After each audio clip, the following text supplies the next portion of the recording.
have just tuned in to Lyte Talks, and my name is Nakima Lyte, licensed clinical social worker. And here on this channel, we are growing in our faith journeys, wanting to be spiritually mature, relationally intelligent, and emotionally well. So thank you for tuning in. If you haven't already, make sure to subscribe and put on that notification bell so that you can continuously get content Lyte Talks right in your home or in your car, wherever you are. I'll be there. Good morning. Let's talk about the problem. Don't fall for the trap.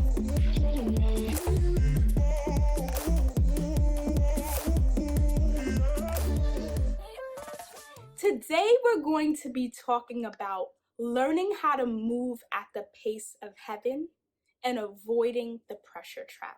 In my faith journey, I've had this wrestle or internal battle because I understand that I have a relationship with the Father, which means that He plays a part and I also have a part.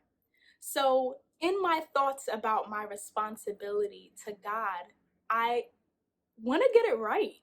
I mean, I hope you do too.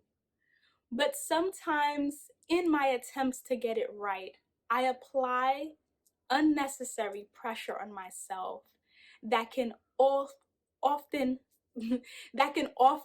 backfire. If you can relate, you understand that this type of pressure can actually hinder us from walking in our purpose. So today I'm going to be talking about learning how to move at the pace of heaven. There's been a pace set for me. There's been a pace set for you. But when we are attempting to move at a pace faster or even slower than what God has set for us, we're not going to grow. We're not going to flourish or have the abundant life that He actually promised us. Pressure is not good or bad. Pressure is what it is. Pressure has the ability to create diamonds, which we love, and pressure has the ability to break bones. Yeah. So when we're looking at unhelpful pressure, we're considering what type of pressure, how it's being applied, and even where it's being applied. So of course, God is going to allow pressure in our lives, in our life experiences, to create, to cultivate, to purify, and to sanctify us. Yay, sanctification! But the problem becomes, let's talk about the problem. The problem is when we are applying pressure or even allowing others to apply pressure to our lives that God did not ordain for us.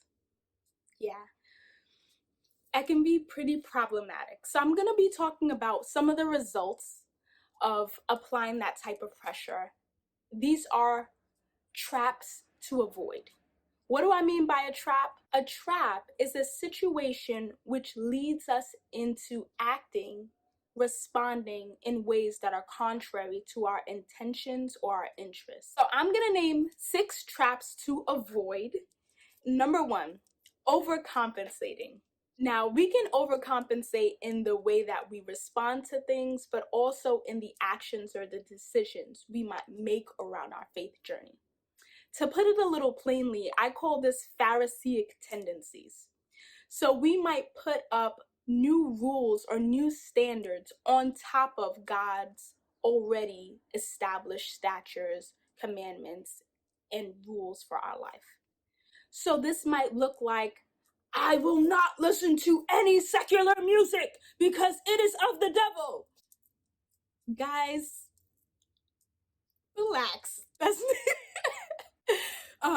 but these rules that we put up for ourselves in order to appear holy or to even cover or protect and guard our hearts. So I encourage you, and I want to do the same thing. Let the Spirit of the Lord lead you, because we will have different convictions and different pulls from His Spirit on what are certain things that we should avoid and what are certain things that he will permit and allow in our life. And maybe it might be even for a season, but overcompensating is a trap to avoid. Number 2 is trusting in our own works. Trusting in our own works could put us in a place where we're thinking if we are engaging in certain things, then God should provide for us whatever our desires are. If I'm fasting, if I'm sacrificing this time with God, he should deliver me, and I know he will. Well, God can do whatever he wants. But we're not trusting in our own works in order to get results from God. God is sovereign, and our works are out of our response of love, not in order to gain anything from him. So that's a trap to avoid.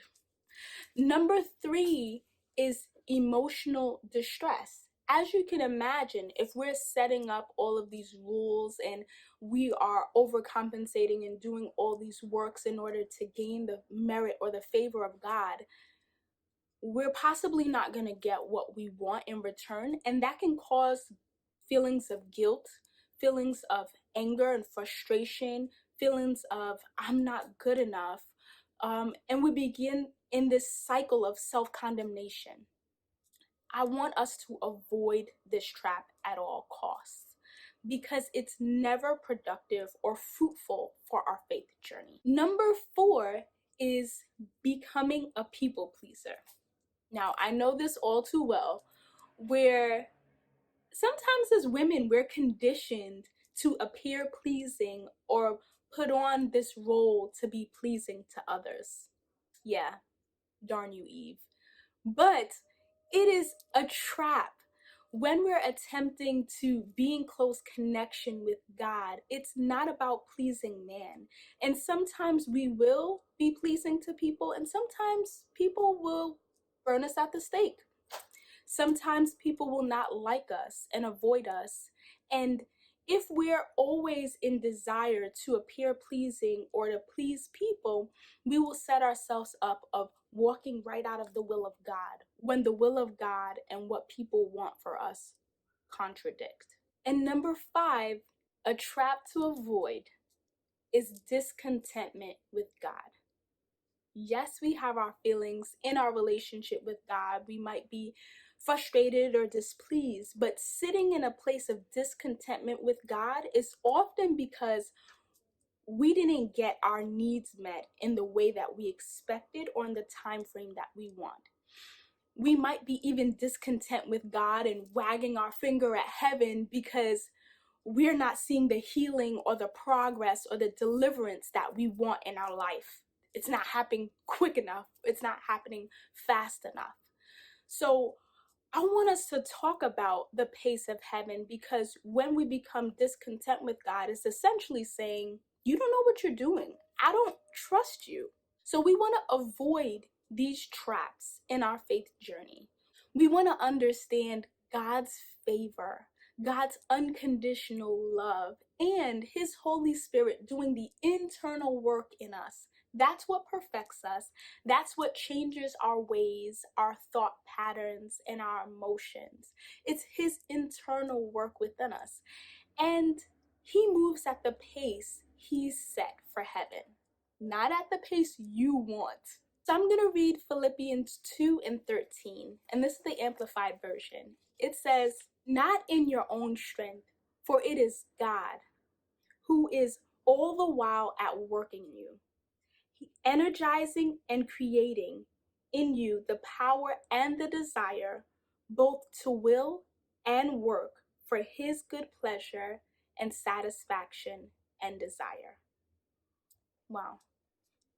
It's God. He's doing the work in you internally. We can't change our internal state.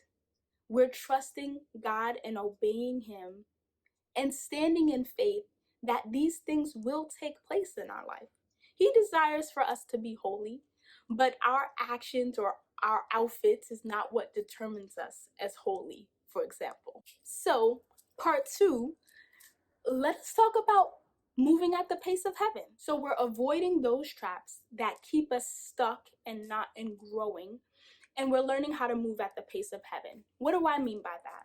Well, God showed this to me in a vision where I was on a marathon set by God. And all of us know a marathon is a great level of distance and requires a great level of endurance in order to finish the race. Well, guess what, y'all? I was sprinting on this marathon. Everyone that knows me knows that I love to go fast. I don't like to wait. I drive fast, I walk fast, I talk fast, I think fast. So the sad part was when we're sprinting, or when I was sprinting, I'm exerting all of my energy immediately as I'm taking off. And eventually, I run out of energy and I'm not able to finish the race. You see, our faith journey is for the long haul. We're not doing this for 2 months, 6 months, even a couple years. We're saying we're on this journey, we're on this marathon until Jesus returns or we go to him.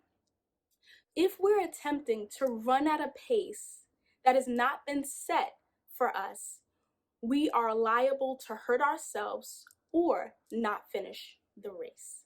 So avoid the seducing traps on the sidelines of your race that will attempt to draw you to go faster than a pace that has been set for you. We want endurance on this faith journey. We want stamina on this faith journey. Watch out how the enemy will attempt to seduce you. Oh, you can do that. You can do this. Why? If you're so holy, if you're so full of faith, why can't you do that or this? Well, each and every one of us has weaknesses and has areas where we don't want to be in a place where we're seduced or falling into temptation that would just draw us away from the will of God or even distract us for a moment when we're on assignment. Don't fall for the trap. But I think an important thing to understand in your assurance is that God is pleased with you. Yeah, he's pleased with you. His word says in Zephaniah 3:17 that he rejoices over you, that he sings over you. I love to sing and worship God, but when I consider he sings over me, like he's pleased when he looks down upon me as his daughter and rejoices over me. And he does the same for you. I know sometimes it doesn't feel that way because of our thoughts about ourselves, but hold close to the promise of God that his love is unconditional and it has the ability to cover a multitude of sin. So take hold of the grace of God. Embrace it, retain it, because it will give us the understanding of what our inability can't do, his grace can do. I'm going to read 2 Corinthians 6 verse 1. It says, "Working together with him, we strongly urge you not to receive God's grace in vain by turning away from sound doctrine and his merciful kindness." Don't turn away from the grace of God and attempt to do it on your own accord. Because guess what? We literally can't. Remember, you are loved, you are seen, and you are known by God.